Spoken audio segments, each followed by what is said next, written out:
Welcome back to this segment of Spirit at Work. Our guest today is Dan Flowers, the CEO of the Akron-Canton Regional Food Bank. And Dan, knowing that you're in a key leadership position, tell me a little bit about what your core values are and how they've evolved over the years, from maybe the time you were a teenager to who you are today. Oh, that's a great question. You know, when I interviewed for this job, I was 32.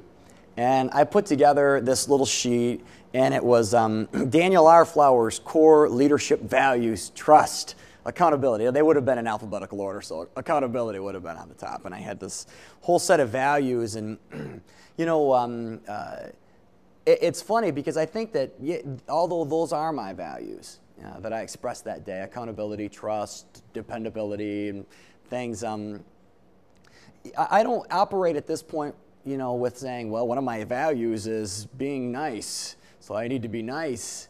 You know, I think if you find a few things at the core of how you function, whether it be love, whether it be honesty, and these things flow naturally out of the heart, that I think eventually becomes aligned with what you're trying to do. And even though I fall short of that a lot, I think that the values that you bring into the situation are all about the situation itself. And then what is the highest level of thought that you can bring into relationship to those circumstances? And then that becomes the expression through your behaviors of your values.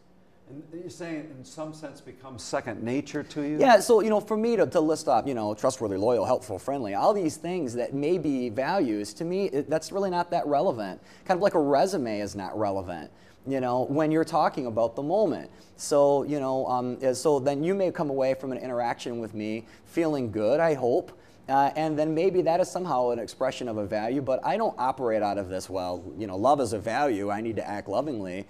I think that the moment, you know, people read leadership books all the time out of some compulsion to think that they are needing to find something that they don't already have.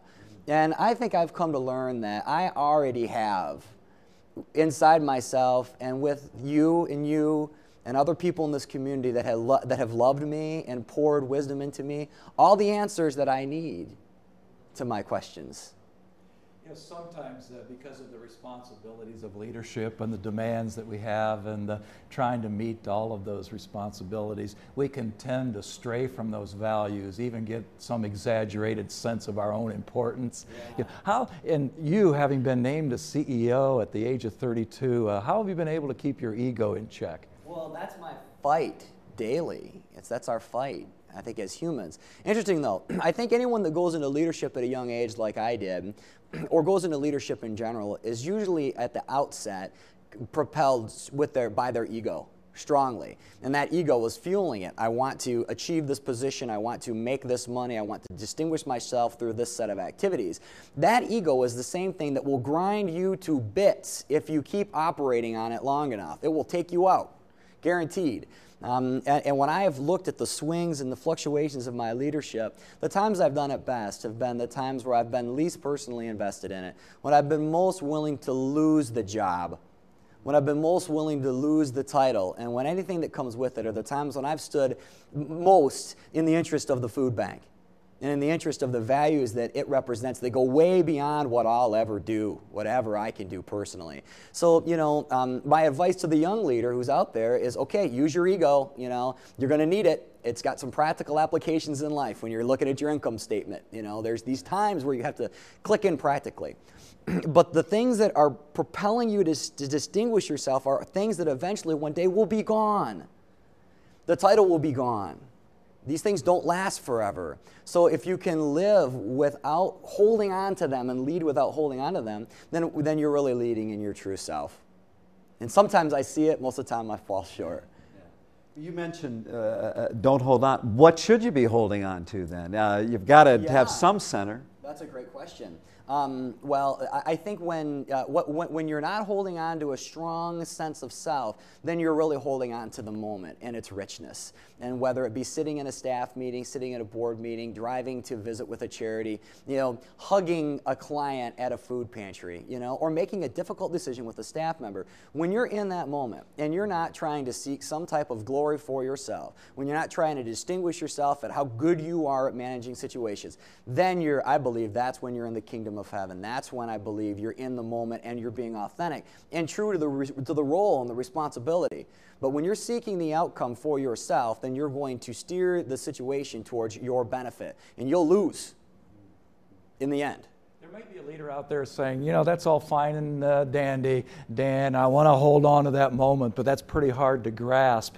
When it's all said and done, I'm measured by how successful I am.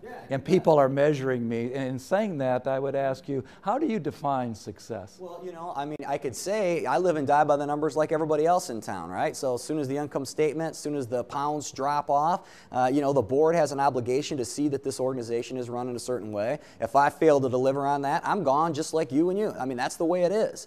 So, you have to live in that reality. But the question is, what are you going to do with that? How are you going to steer this ship to that place? Now, you can do it, with a heavy hand, and you can do it so that at the end, when you hit that shore, you get all the credit. You can do it that way, and you can stand alone at the end of the day and go down that way too. So my thing is this.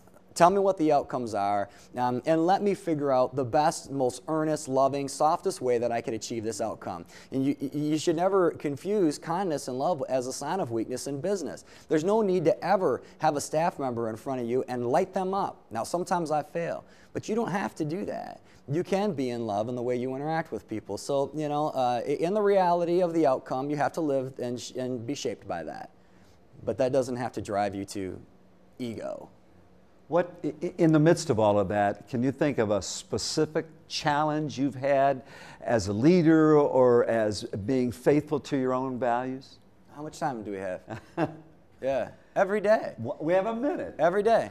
It can be as easy as sitting in a staff meeting. Here's a great one. Leaders face this all the time and they never admit it.